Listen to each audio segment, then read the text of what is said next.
They're in different spots. The erythromicron are in Lake Inlet, and Margaritatus are miles away. They're just in like flooded fields and real shallow ponds. So in nature, they're not even together. But that doesn't mean that they might have been at one time, and then they got separated, and that's how they got the same body shape and everything, but the colors are all different. You know, I think one of the guys at the catfish convention, they were talking about some of the cichlids that they could trace this whole big line, this whole group of cichlids back to this one fish, and that's what happened. They got like cut off in the river, and over the years, it's kind of just like tracing the DNA back, and they all go back to that one fish. So they're all really the same, but they're not the same. That makes sense. Okay. These guys were back on the coast. I don't have my map up there. Fang and Cullender, IDVs, another one of the TW fish. These were O3s. They called them Aesculapi because of the Greek god Aesculapius. He was the god of medicine and carried around a staff that had the snakes entwined on it. They thought that this pattern here reminded them of those snakes being entwined. In the fish tank, these fish don't normally look like that.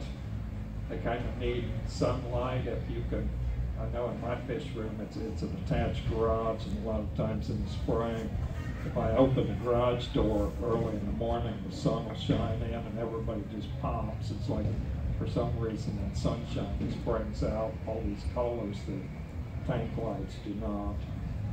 They're not an unattractive fish. They just don't have the markings on them. They're kind of this gunmetal gray.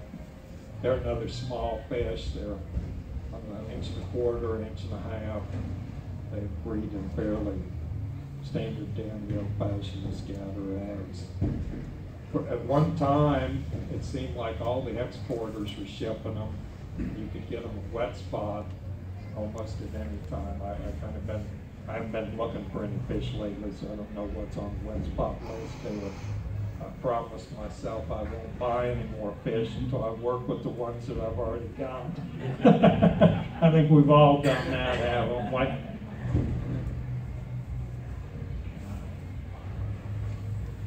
Varioxyrops. This is an interesting fish, mainly for the kind of the way that I come to have this fish.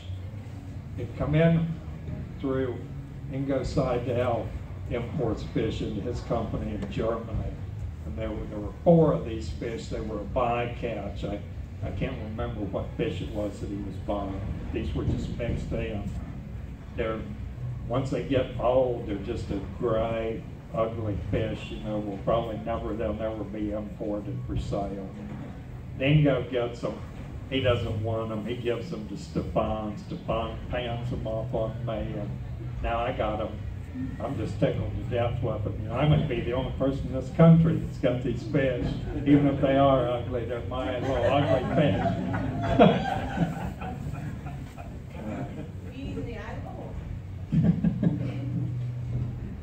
When they're young, they've got this pattern on them. They used to, before they were properly named, they were just called the broken line Danio, because these stripes start out and you think they're just going to follow, but there's a hole like in the pattern that goes by.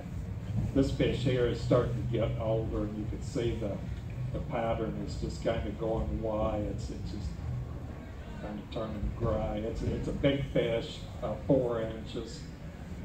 They like to jump too.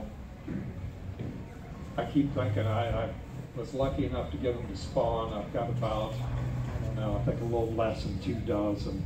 If I can get them to spawn again, I'm sure I can talk somebody into.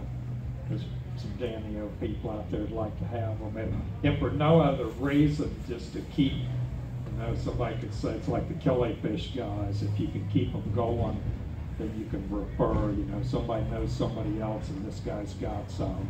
So like I say, they're really not a very attractive fish, and they probably won't be high on the list of the collectors out there gathering them. Okay.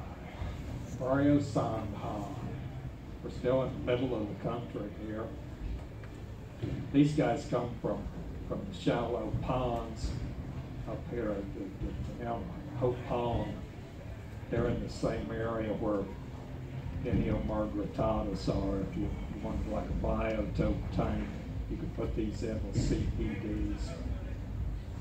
These guys they're kind of, I don't know how you explain it, they're kind of a pastel type color. They're not real flashy, but they've got a bright stripe on them, and then the bottom part of them is a real nice orangish color. They look really good in planted tanks because they contrast with the green.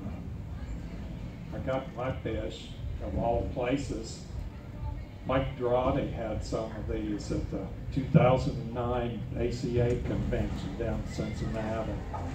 I run into Frank Reese at the Blue Zoo down there. I'm buying Danios at the American Cichlid Convention. It's like, this guy's off the deep end or something. They're pretty easy to get to spawn. I think I was selling some of these 2 or 3 years back at the swap down in Cincy. There is a Rasbora that looks really similar to these.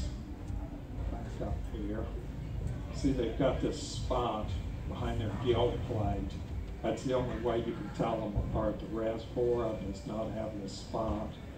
So Rasbora is kind of in the Danio family, so they may end up finding out that they're really closely related.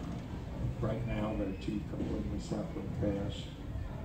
They don't have the spot at a young age.